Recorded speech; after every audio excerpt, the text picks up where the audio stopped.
The forest stood as a testament to time's relentless passage, a place where the echoes of the past seemed to linger in every shadow, its trees twisted and gnarled, their ancient forms telling stories of centuries gone by.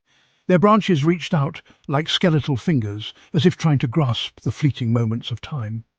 The air hung heavy with the scent of decay, a pungent reminder of the forest's forgotten glory. The silence was broken only by the rustling of unseen creatures, their movements a whisper of life in an otherwise lifeless place. The forest floor was a tapestry of decaying leaves and fallen branches, a chaotic mosaic of nature's relentless cycle of life and death.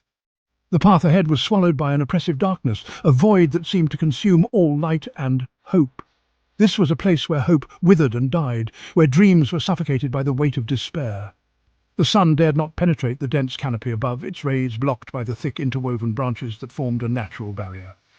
At the heart of this desolation stood a solitary house, its walls crumbling and its windows shattered. Its silhouette was a jagged wound against the fading light, a stark reminder of the lives that once thrived here but were now long forgotten. The leaves on the ground were not just decaying, they were teeming with life. Insects crawled over them, breaking them down into the soil, continuing the cycle of life even in this place of death. The trees themselves were covered in moss and fungi, nature's way of reclaiming what was once vibrant and full of life. The bark, rough and ancient, told tales of storms weathered and seasons past. Fog rolled through the forest, weaving between the trees like a ghostly presence. It added to the eerie atmosphere, making the forest seem even more otherworldly and detached from reality. The house, though dilapidated, seemed to hold on to a flicker of life. Through a broken window, a faint light flickered, as if the spirits of the past were still trying to find their way home. Inside, the house was a time capsule. Dust covered every surface, and old furniture stood as silent witnesses to the lives that once filled these rooms with laughter and sorrow. An old photograph lay on a dusty table, its edges curled and its image faded. It was a snapshot of a time long gone, a moment frozen in the relentless march of time. As night fell, the forest took on an even more sinister appearance. The moonlight barely pierced through the canopy, casting long, eerie shadows that danced with the wind. An owl perched on a branch, its hoot echoing through the forest. It was a guardian of the night, watching over the forgotten forest and its secrets. In a small clearing, an overgrown grave stood as a final testament to the lives that once were. The headstone, covered in moss, bore a name that was now barely legible, a reminder that even in death, the forest claimed its own. As dawn approached, the first rays of sunlight began to break through the dense canopy. The forest, though still shrouded in mystery and decay, seemed to come alive with the promise of a new day. Morning dew clung to the leaves, making them glisten like jewels in the early light. It was a fleeting moment of beauty in a place otherwise forgotten by time.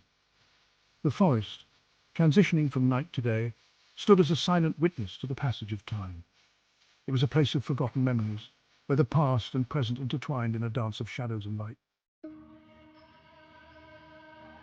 Locals spoke of the house in hushed tones, their voices laced with fear and superstition. They called it the House of Whispers, a place where the veil between worlds thinned to a mere whisper. Legends whispered of lost souls trapped within its walls, their anguished cries carried on the wind. Tales were told of those who dared to venture within, only to be driven mad by the horrors they encountered. The stories served as a warning, a deterrent to those foolish enough to tempt fate. Driven by an insatiable curiosity and a thirst for the unknown, a lone explorer stood at the edge of the forest. Armed with nothing but a flashlight and a steely resolve, they were determined to uncover the truth behind the legends. The explorer dismissed the tales as mere folklore, refusing to believe in the supernatural. They ventured into the forest's depths, each step carrying them closer to the House of Whispers and the darkness that awaited within. The house loomed before the explorer, its exterior a rotting carcass of wood and stone. The windows were dark, vacant eyes, staring out at the encroaching darkness. The once grand entrance was now a gaping maw, its paint peeling like scabs from a wound. As the explorer approached, the front door creaked open, as if inviting them inside. A cold gust of wind swept through the opening, carrying with it the scent of decay and the faintest whisper of despair.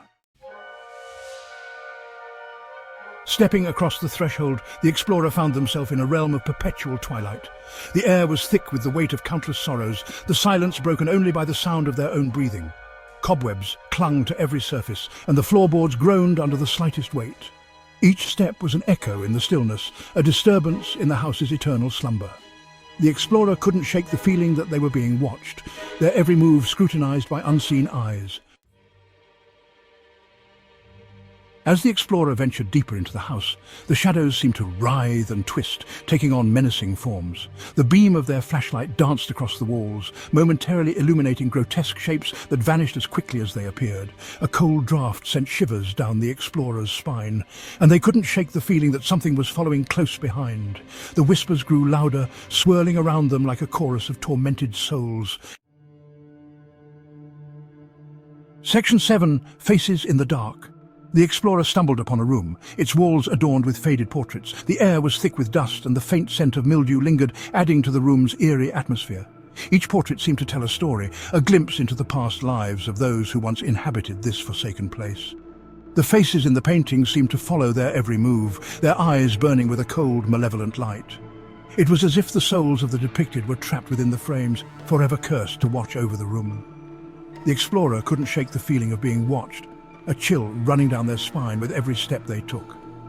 As the explorer stared into the eyes of one particular portrait, they could have sworn they saw a single tear roll down its cheek. The tear seemed almost lifelike, glistening in the dim light of the room. It was a haunting sight, one that made the explorer question their own sanity. Were the portraits truly alive, or was it just a trick of the mind? A wave of dizziness washed over them, and they had to steady themselves against the wall. The room seemed to spin, the faces in the portraits blurring together in a nightmarish swirl. The explorer's heart raced, their breath coming in short, panicked gasps. They felt as though the room itself was alive, its walls closing in on them. The house was toying with their sanity, blurring the lines between reality and nightmare. Every corner seemed to hold a new terror, every shadow a potential threat. The explorer knew they had to escape, but the house seemed to have other plans. It was a labyrinth of fear, each room more sinister than the last. The explorer's mind raced with thoughts of the portraits, wondering if they were the key to the house's dark secrets. Were they mere paintings or something far more sinister? The explorer couldn't be sure, but one thing was certain: they had to find a way out before the house claimed their sanity for good. Section 8. The Room of Mirrors. Finally, the explorer reached a room at the end of a long hallway. The door creaked open, revealing a chamber filled with mirrors. Each mirror reflected a distorted image of the explorer, their features twisted into grotesque caricatures. The whispers reached a fever pitch, swirling around them like a vortex of madness. The explorer stumbled back, their hand reaching for the door, but it slammed shut with a resounding boom. They were trapped.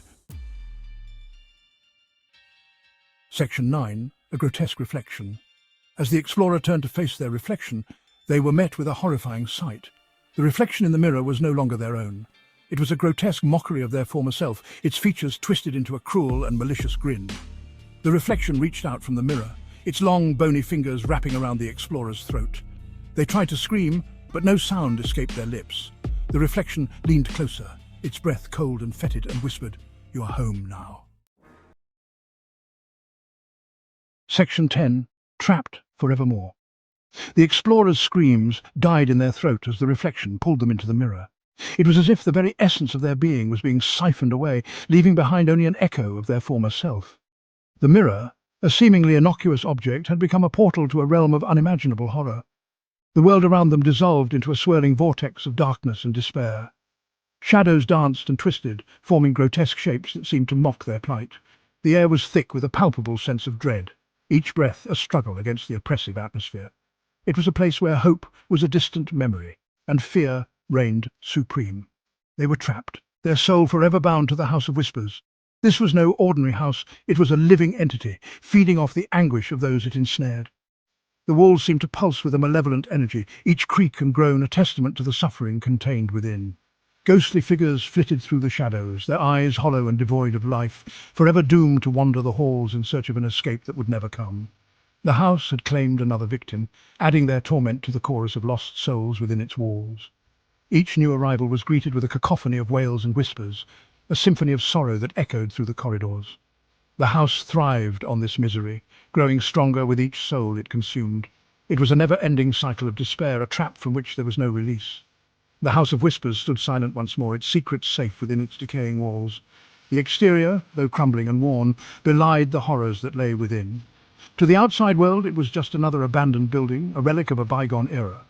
But to those who knew its true nature, it was a place of unspeakable terror, a prison for the damned. The forest held its breath, waiting for the next unsuspecting soul to wander into its grasp. The trees, gnarled and twisted, seemed to whisper warnings to those who dared to venture too close. The air was thick with an eerie stillness, as if the very land itself was aware of the malevolent force that resided within the house. It was a place where nightmares came to life, and where the line between reality and horror was forever blurred.